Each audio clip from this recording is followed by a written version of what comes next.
மக்களையவே திட்டுறார். ஒரு நாகரிகமாக திட்டுறார், பரவாயில்ல தான். ஏன்னா அவங்க கட்சியில் நாகரிகமாக திட்டுறதுக்கு ஆள் கம்மியாக இருக்கிறாங்க. எப்படியாவது அவனை இல்லைன்னு சொல்லிடுங்க, என்னை மட்டும் நீங்கள் கேண்டிடேட்டுன்னு நான் தான் வின் பண்ணிட்டேன்னு சொல்லிடுங்க. அப்போ அந்த வெற்றிங்கிறது எனக்கு வேணும். நான் அந்த இதுலேயே இருந்துக்கிட்டே இருக்கணும். மக்கள் எப்படி போனாங்க அப்படிங்கிறதெல்லாம் தேவையில்லை.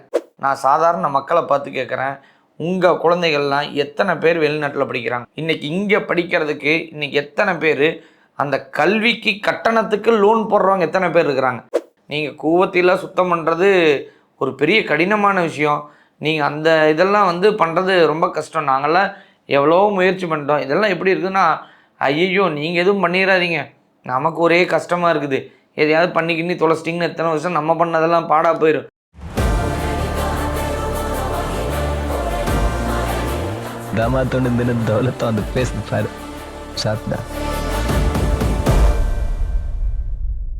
பிளாக் அண்ட் ஒயிட் நேயர்களுக்கு வணக்கம். இன்றைக்கி நம்ம என்ன பார்க்குறோன்னா, ரொம்ப இன்ட்ரெஸ்டிங்கான விஷயம்.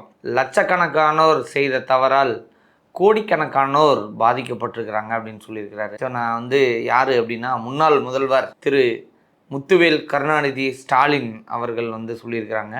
என்ன ஒரு நகைச்சுவையாக பார்க்க போகிறேன்னா, ஒரு பக்கம் மக்களை பார்த்து நீங்கள் தப்பு பண்ணிட்டீங்க, நீங்கள் இப்படி துன்புறுத்துகிற மாதிரி பண்ணிட்டீங்க, இப்போ மக்கள் ஏதாவது பரிதாபத்துலேயோ இல்லை சோக வெள்ளத்துலேயோ இல்லை புயல் அடிச்சுட்டு போன மாதிரி இருக்கிறாங்களா அப்படின்னு கேட்டால் கிடையாது. இந்த புதிய அரசாங்கம் என்னென்ன கொள்கைகள் கொடுக்க போகிறாங்க, அது நல்லதா கெட்டதா அப்படின்னு பல விமர்சனங்கள் இருக்கலாம்.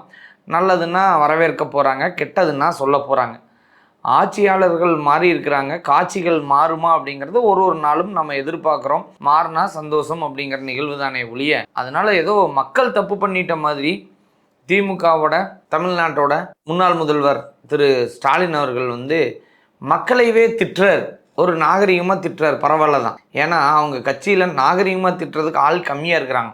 ஏன்னா அநாகரிகமான பேச்சுக்கள், அநாகரிகமான தூரி வாடுறது, அந்த மாதிரிலாம் ஸோ திமுகவில் இருக்கிற உப்பு இருக்கிற கரண்ட்டில் இருக்கிறவங்கலாம் பண்ணிகிட்டு இருக்கிற ஒரு விஷயத்துக்கு இவர் கொஞ்சம் நாகரிகமாக திட்டுறாருன்னு பார்க்கலாம். ஆனால் ஆக மொத்தம் என்ன அப்படின்னா, தனக்கு ஆட்சி போயிடுச்சு, தான் தோல்வியை தழுவிட்டோம், ஸோ தாங்க வீட்டில் ஏறாத கோயில் இல்லை, போகாத பூஜை இல்லை, ஆனால் அத்தனையும் செஞ்சு நம்ம தோற்று போயிட்டோமே அப்படிங்கிற ஒரு ஆதங்கத்தில் மக்களையவே குறையாக சொல்கிற ஒரு தலைவர் தான் நம்ம கடந்த 5 ஆண்டுகள் வச்சு இருந்தோம் அப்படின்னு நினைக்கும்போது ரொம்ப சோகமான ஒரு விஷயமா இருக்குது. இன்றைக்கும் ஒரு வீட்டிலையும் அவங்கவுங்க சம்பாரித்து சாப்பிட்றது தான் அவங்க எடுத்துக்கிறாங்க. ஆட்சியாளர்கள்னு பெருசாக அவங்களுக்கு உதவி இருக்கிறது ஒரு 10% எடுத்துக்கலாம். கடந்த கால பாலிடிக்ஸ்லேருந்து எல்லாத்தையும் சேர்த்து சொல்கிறேன். அப்படி இருக்கிறப்ப ஸோ எப்போ பாரு மக்கள் தான் பிரச்சனைவாதிகள் அப்படிங்கிற மாதிரி கொண்டு போகிறாங்க. இதே ஸ்டாலின் அவர்களுக்கு நான் தெரியாமல் ஒன்று கேட்குறேன். இப்போ உதயநிதி அவர்கள் சொன்னது மாதிரி அவர் தஞ்சாவூர் அரெஸ்ட் ஆகி போகிறப்ப சொன்ன விஷயங்கள் என்ன? ஒரு எங்கே தண்ணி வருதோ இல்லையோ அப்படிங்கிற ஒரு பெண்ணை ஆபாசமாக சொன்ன விஷயங்கள் இதே உங்கள் இடத்துல இருந்து சொன்னால் நீங்கள் ஏற்றுக்கிட்டு இருந்திருப்பீங்களா? அது ஸ்டாலின் அவர்களை நான் பார்த்து கேட்குறேன். ஏன்னா பெரும்பாலும் உங்கள் கட்சியில் இருக்கிறவங்க ஆபாசமான வார்த்தைகளை பயன்படுத்துகிறாங்க. கூட்டணியிலேருந்து விலகிட்டால் சரி, கூட்டணியிலேருந்து விலகிறது அவங்கவுங்க சுதந்திரம் தானே. ஆனால் அதுக்கு ஆபாசமான வார்த்தைகளால் வசைப்பாடி ட்விட்டரில் போடுறது, ஸோ இந்த மாதிரி பல விஷயங்கள் பண்ணுறாங்க. இதெல்லாம் ஸ்டாலின் அவர்களுக்கு தெரியாதா? அப்போ அதுக்கெல்லாம் அவர் எதுவுமே சொல்லி, ஆனால் அவர் என்ன சொல்கிறார், மக்களை தான் குறை அப்படின்றாரு.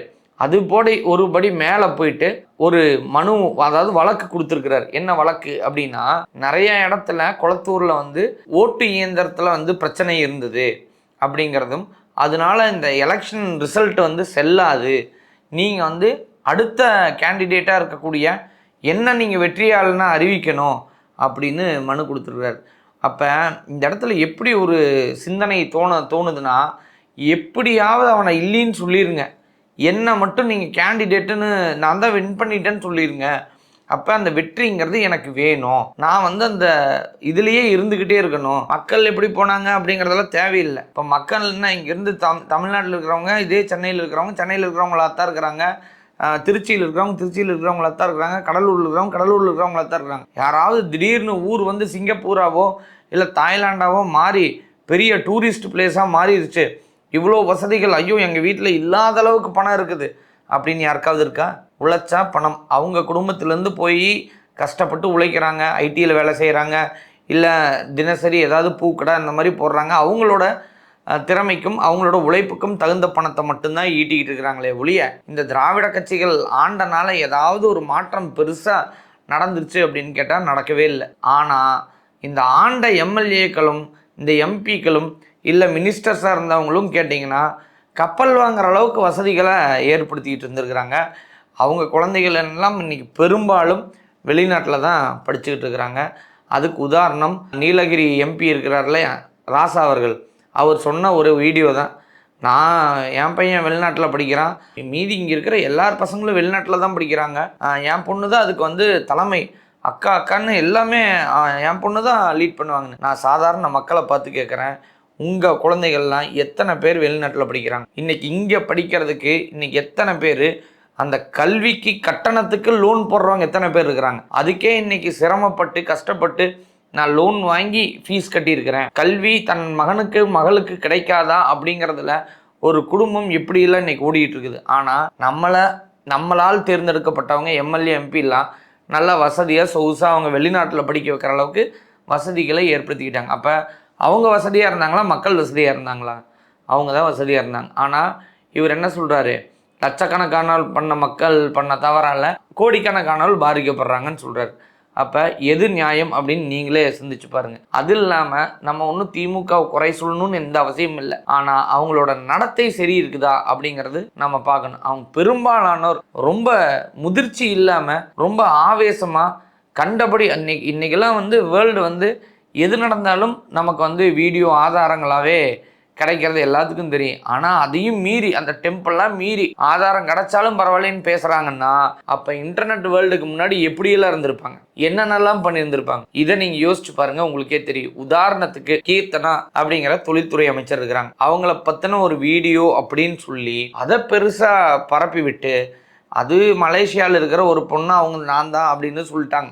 ஆனால் இவங்க என்ன பண்ணிட்டாங்க, தொழில்துறை அமைச்சர் பாருங்கள், தொழில்துறை அமைச்சர் எவ்வளோ கேவலமாக உடை அணிஞ்சிருக்கிறாங்க அப்படின்னு மீண்டும் மீண்டும் பெண்களின் உடையை நாகரிகமற்ற முறையில் நிறைய பேர் சமூக வலைதளத்தில் தூற்றுறதை நம்ம பார்த்துருக்குறோம். இவரெல்லாம் நமக்கு ஒரு மினிஸ்டரா அப்படின்னு. இதே வெளிநாட்டில் இருந்தால் ஏற்றுக்கிறீங்க, நம்ம நாட்டில் இருந்தால் ஏன் ஏற்றுக்கிறது இல்லை? ஏன் அவங்களோட ப்ரைவசி, அவங்களோட உடை அணிகிற முறை எப்படி இருந்தால் உங்களுக்கு என்ன? நீங்கள் தான் குளத்தூரையே சிங்கப்பூர் ஆக்கினவரே. அப்போ உங்களுக்கு தெரிய வேண்டாமா உங்கள் கட்சிக்கு?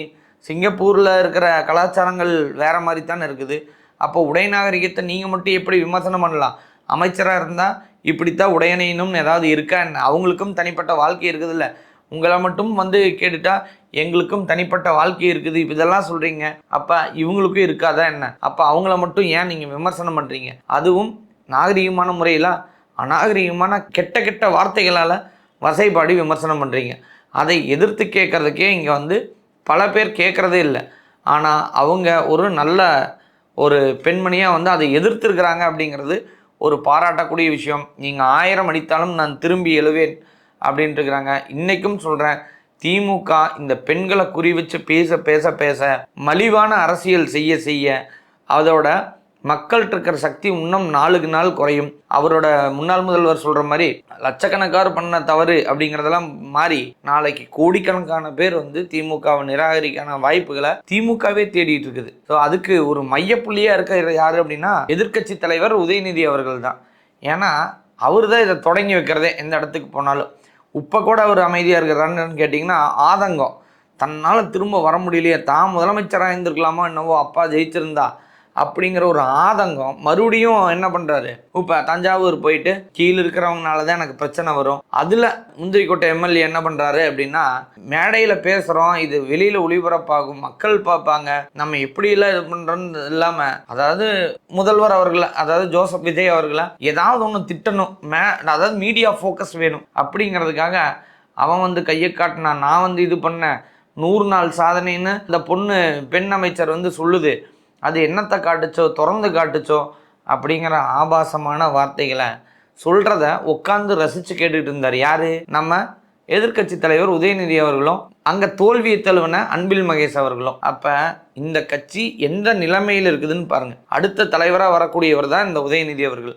அப்போ அவர் தான் எம்எல்ஏ பெண்களை மலிவாக பேசுகிறத உட்காந்து கேட்டுக்கிட்டே இருக்கிறார். ஒரு கண்டனம் கூட தெரிவிக்கவே இல்லை. அப்போ திமுக எதை நோக்கிய பயணத்தில் இருக்குது அப்படிங்கிறத நான் சொல்ல தேவையில்லை, பார்த்துக்கிட்டு இருக்கிற நீங்களே சொல்லுங்கள். அது போக அன்பில் மகேஷ் அவர்கள், அது யார் அவர் மேலே ஒரு குற்றச்சாட்டு வச்சிருக்கிறான்னா, அந்த துறை மேலே யார் குற்றச்சாட்டு வச்சிருக்காங்கன்னா இன்றைக்கி இருக்கிற நிதி அமைச்சரே குற்றச்சாட்டு வச்சிருக்கார். மரிய வில்சன் அவர்களே, நீங்கள் வேறையில் எங்கேயும் போகாதீங்க, பள்ளி கல்வியில் கண்டிப்பாக பிரச்சனை நடந்திருக்குது, இதில் லஞ்சம் வாங்கியிருக்கிறாங்க, நானே சாட்சி அப்படின்னு சொல்லியிருக்கிறார். இது யார் வச்சிருந்த அந்த பள்ளிக்கல்வித்துறையை?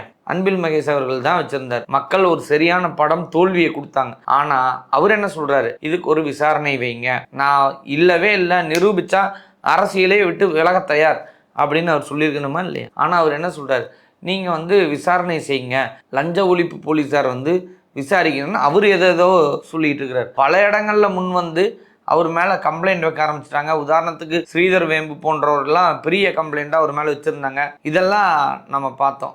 அப்போ திராவிட முன்னேற்ற கழகம் அப்படிங்கிறது எதை நோக்கி அந்த பயணத்தில் ஈடுபடுது அப்படின்னு பாருங்கள். அதாவது கூட்டணிகள் இருக்கும்போது கூட்டணியவே கண்ட்ரோலில் வச்சுருந்தோம், எங்களோட கொள்கை ரீதியான தோழர்கள் இவங்களோட தோழமைகள்லாம் தான் இந்த இது முன்னேறிச்சு அப்படின்னு. எலெக்ஷன் முடிஞ்சதையுமே என்னவோ அவங்க மக்களோட தீர்ப்பை பார்த்து தோழமை கட்சிகள்லாம் மிரண்டே போயிட்டாங்க. சரி, இனிமேல் இந்த கூட்டணி சரியில்லை, மக்கள் விரும்புகிற கூட்டணிக்கு செல்லலாம் அப்படின்னு அவங்க ஒரு முடிவு செஞ்சு மக்கள் விரும்புகிற கூட்டணிக்கு சென்றுட்டாங்க. இதில் ஒன்றும் தவறு இல்லையே. அதுக்கு அவங்கள எங்ககிட்ட இருந்து ஜெயிச்சிட்டாங்க, எங்ககிட்ட இருந்து ஒரு 5-6 பேர் கூட்டணியில் இருந்தாங்க, அவங்களோட பலத்தில் தான் நீங்களும் வின் பண்ணியிருந்திருப்பீங்க. அது இல்லைன்னா 50க்கும் கீழே எம்எல்ஏ தான் திமுக பெற்றிருக்கோம், அதிமுகவோட போய் இணைஞ்சிருந்திருப்பாங்க திமுக. ஆனால் இவங்கள கம்யூனிஸ்ட்டை திட்டுறது, இல்லை ஐயுஎம்எல்லை திட்டுறது, இல்லை விசிகா அவங்கள திட்டுறது மலிவான அரசியல். அதாவது திருமாவளவன் அவர்களை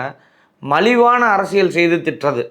அப்போ இந்த மாதிரி ஒரு மலிவான எண்ணங்கள் கொண்ட எதிர்க்கட்சியாக இருக்கும்போது கண்டிப்பாக மக்கள் அந்த எதிர்க்கட்சி அந்தஸ்தையும் பிடுங்கிட்டு 3ஆம் இடத்துல 4ஆம் இடத்துல கூட தள்ளுறதுக்கான வாய்ப்புகளை திமுக காரவங்களே தேடிட்டு இருக்கிறாங்க அப்படிங்கிறதான் பார்க்குறோம். குறிப்பாக ஏதாவது ஒரு செயல் செய்யுதுன்னா கவர்மெண்ட் செய்யலைன்னா விமர்சனம் பண்ணலாம், தவறே கிடையாது. செய்யறதுக்கு முன்னாடியே இது கடினம், இதெல்லாம் ஆகாது. உதாரணத்துக்கு கேஎன் நேரு அவர்கள் என்ன பேசினார், நீங்கள் கூவத்திலாம் சுத்தம் பண்ணுறது ஒரு பெரிய கடினமான விஷயம், நீங்கள் அந்த இதெல்லாம் பண்ணுறது ரொம்ப கஷ்டம், நாங்கள்லாம் எவ்வளோ முயற்சி பண்ணிட்டோம், இதெல்லாம் எப்படி இருக்குதுன்னா, ஐயோ நீங்கள் எதுவும் பண்ணிடாதீங்க, நமக்கு ஒரே கஷ்டமாக இருக்குது, எதையாவது பண்ணிக்கின்னு தொலைச்சிட்டிங்கன்னு எத்தனை வருஷம் நம்ம பண்ணதெல்லாம் பாடாக போயிடும், நம்ம பண்ணலையே நினச்சிடுவாங்க. வெளிநாடுகளுக்கு இணையாக நீங்கள் சிங்கப்பூராக மாற்றின அப்படின்லாம் என்னென்னவோ சொன்னீங்க. ஆனால் அங்கெல்லாம் ஒரு விஷயத்தை செய்ய நினைத்தால் கட்டாயம் அதுக்கான அமைப்புகளை ஏற்படுத்தி இதை நிலையை அறிஞ்சு தீவிரப்படுத்தி அதை கண்ட்ரோலில் வச்சுக்குவாங்க. அது என்னால் முடியல, எங்களுக்கு எதுவுமே தெரியல, எங்களால் கட்டுப்படுத்த முடியல, இத்தனை இதெல்லாம் அங்கே கலக்குது, இந்த மாதிரி எந்த ஒரு நொண்டி காரணமும் சொல்ல மாட்டேன். அதாவது ஒரே ஒரு கருத்து தான் நான் சொல்லி நிறைவு செய்கிறேன், மக்களுக்கானது தான் ஆட்சி அப்படிங்கிறதெல்லாம் மாறாமல் இருந்தால் ரொம்ப நிறைவாக இருக்கும். ஆனால் கடந்த காலங்களில் ஆட்சியாளர்களுக்காகவே மக்கள் பாவம் ஏங்கி இருந்தாங்க அப்படிங்கிறது உண்மை நிலை அப்படிங்கிறது. அதனாலேயே மக்கள் ஒரு பெரும் மாற்றத்தை எழுச்சியாக மாற்றிருக்கிறாங்க அப்படிங்கிறத நம்ம பார்க்குறோம். நீங்கள் இது சரியா? திமுக வெளியிடங்களில் பொதுவான இடங்களில் கருத்தை பெண்கள் மேலேயோ இல்லை மற்றவங்க மேலேயோ கூட்டணி கட்சிகள் மேலேயோ தரமற்று பேசுகிறது சரியா தவறா அப்படிங்கிறத கமெண்ட்டில் சொல்லுங்கள். கண்டிப்பாக அடுத்த அரசியல் ஒரு சிந்தனையில் உங்களை சந்திக்கிறேன். நன்றி.